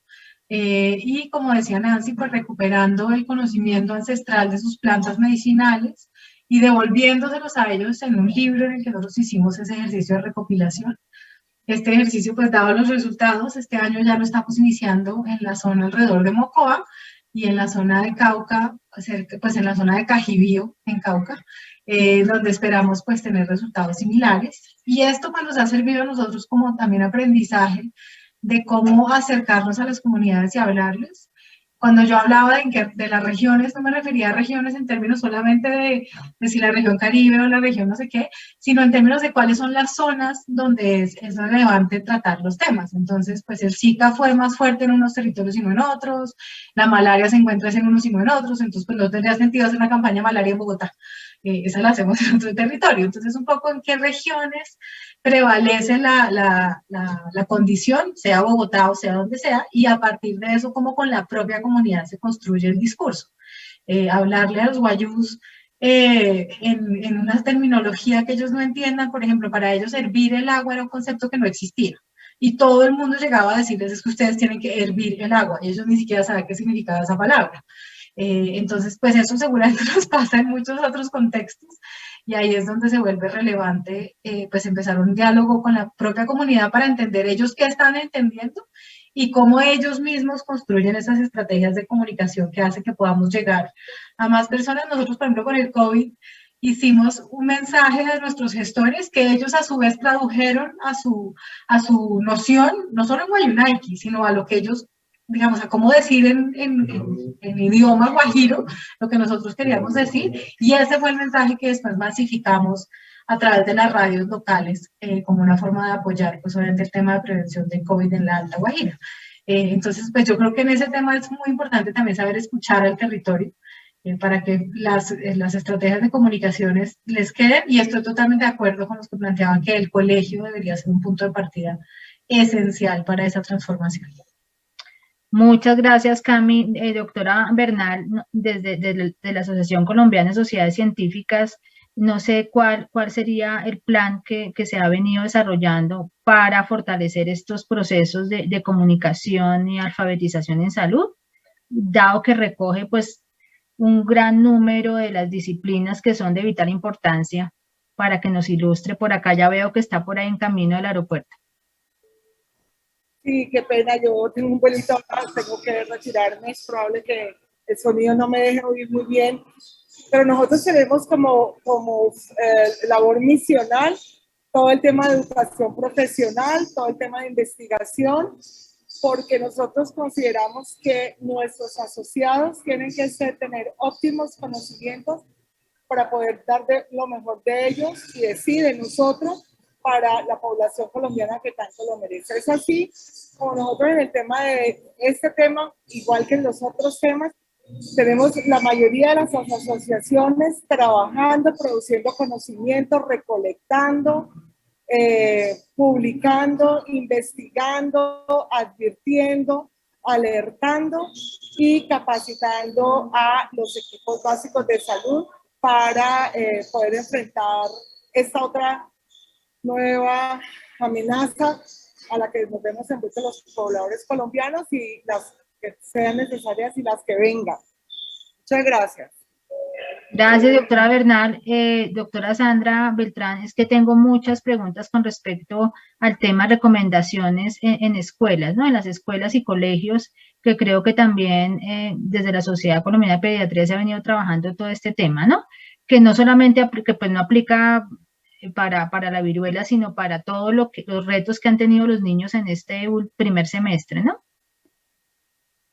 Como mensaje, porque ya estamos cerrando y luego les voy a pedir que mientras tanto el resto de los panelistas pensemos en uno de esos mensajes claves que queremos que todo el auditorio se lleve a su casa y que sea como la enseñanza de este panel. Entonces, doctora Sandra. Bueno, muy importante mantener otra vez la vacunación. Las vacunas, el agua potable son las mejores estrategias en salud pública, además de la educación que ya mencionó el doctor Carrasquiña con su definición de educación, así que los niños tienen que estar totalmente vacunados, idealmente para ir al colegio, donde tienen obviamente una aglomeración, donde estamos en pico respiratorio. Los niños deberían irse, hay niños en el colegio, no les deberían mandar enfermos, pero de todas maneras, si estamos en pico respiratorio y tienen la edad para usar una mascarilla quirúrgica adecuadamente usada, porque los niños son más juiciosos que los adultos y que nosotros mismos, podría ser una estrategia para disminuir este pico que tuvimos con una alta tasa de hospitalización y actualmente con una circulación muy importante de influenza.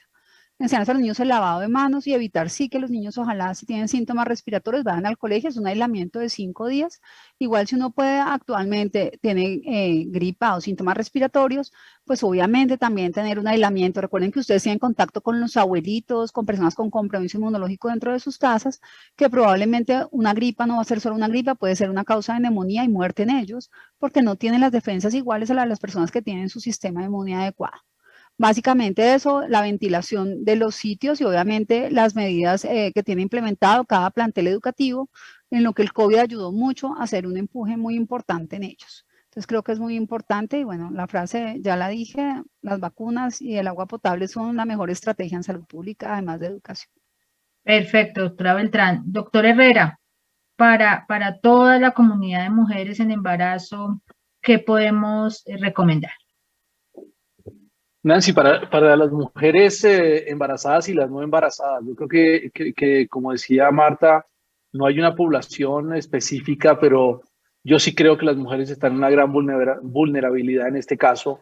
Y en términos generales, yo creo que también voy a tomar unas palabras de Camila, y es que la responsabilidad está en cada uno y hay que cuidarse.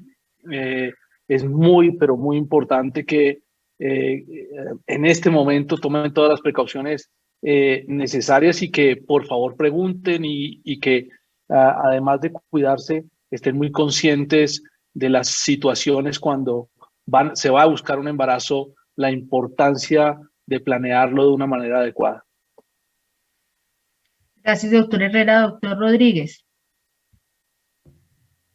Yo creo que es muy importante, primero que nada, para el personal de salud, tener presente la importancia de estar debidamente informados y actualizados.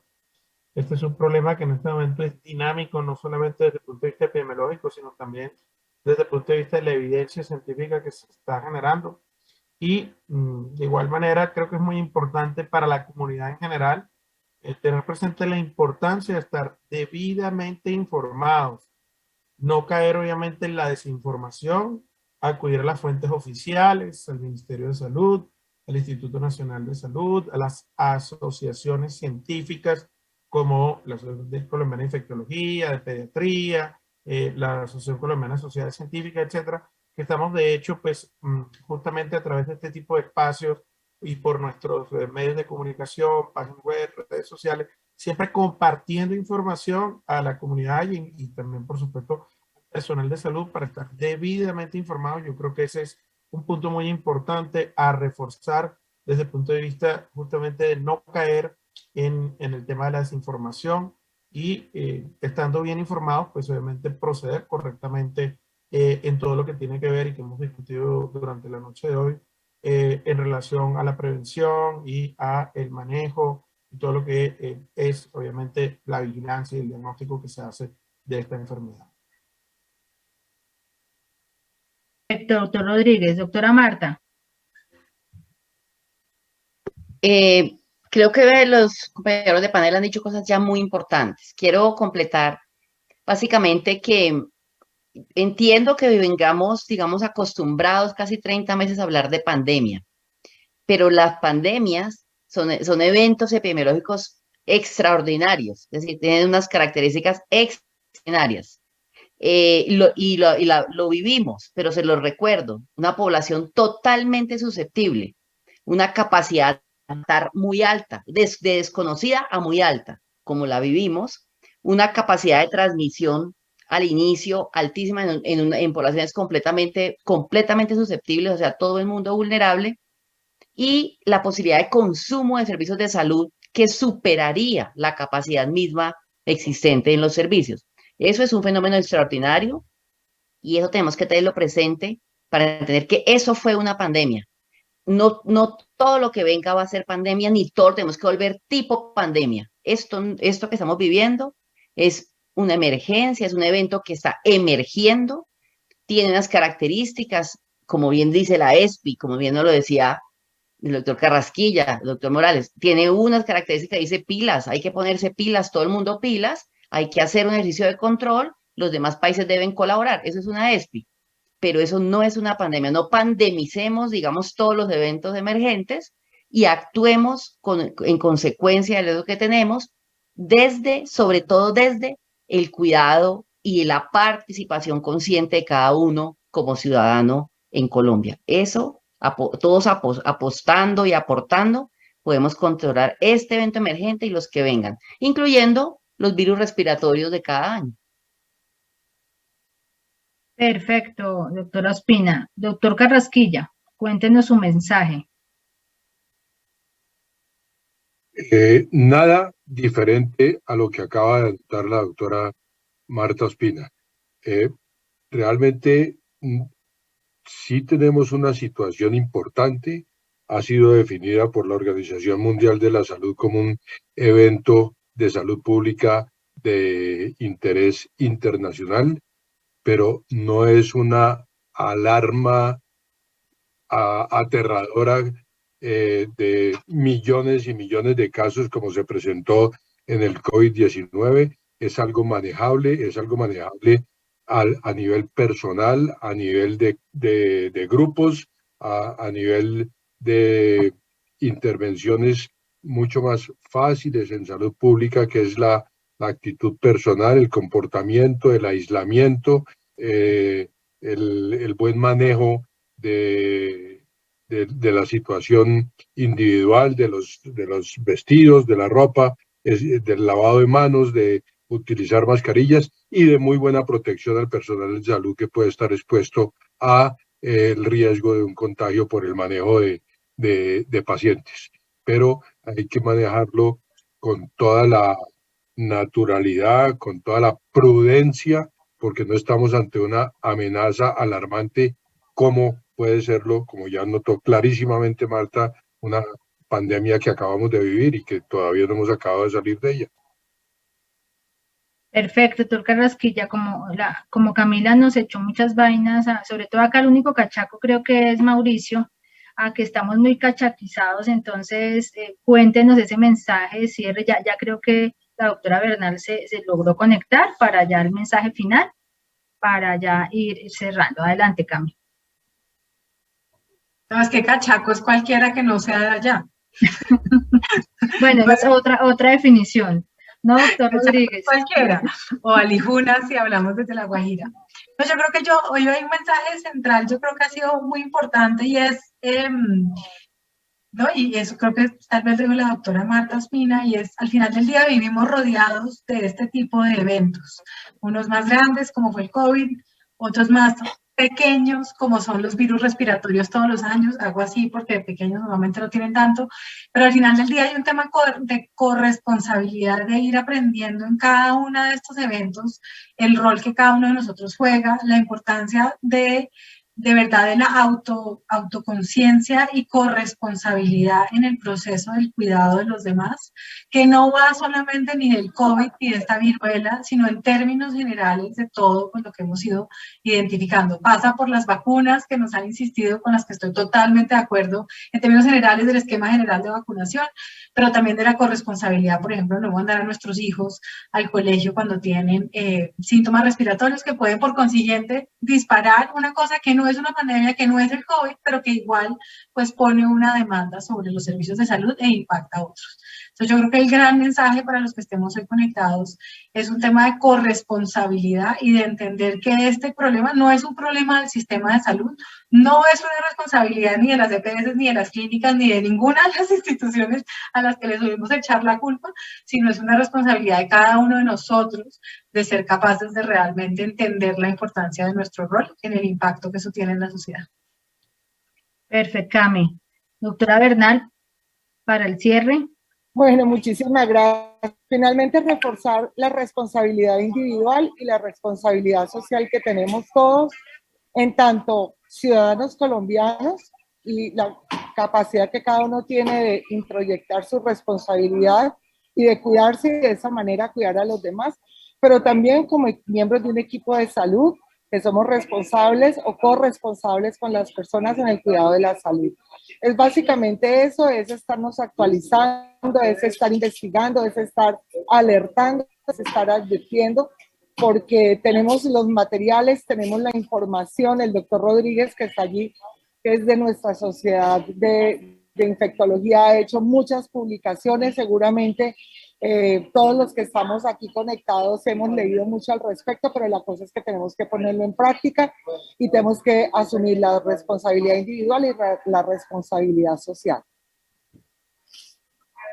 Muchísimas gracias. La doctora Gutiérrez tuvo un problema con la conexión y se desconectó. Realmente le damos un agradecimiento a todos los panelistas. Creo que fue un ejercicio muy, muy interesante. Este conversatorio, lo mismo que los anteriores, pues está grabado para que luego sirva de material de consulta para todos.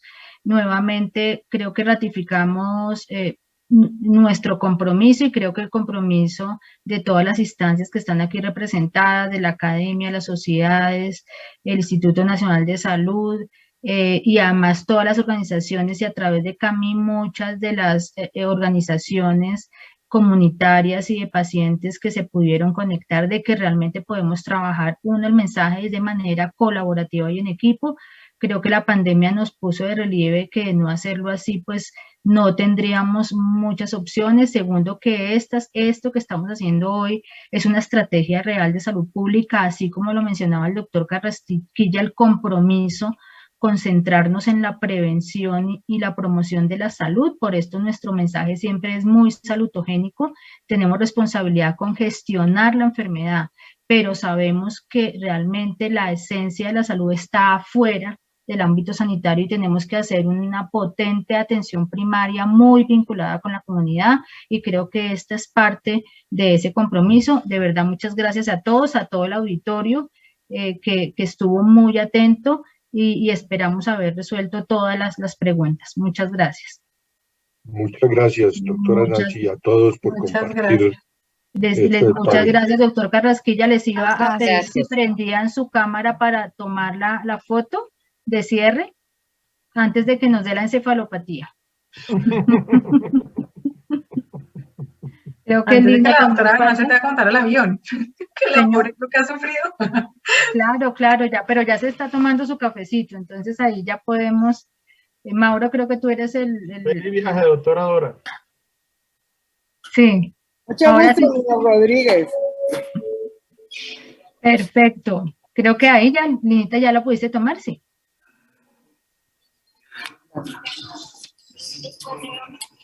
Lina, estás en silencio. Si nos dijiste algo, estabas en silencio. No, ella está...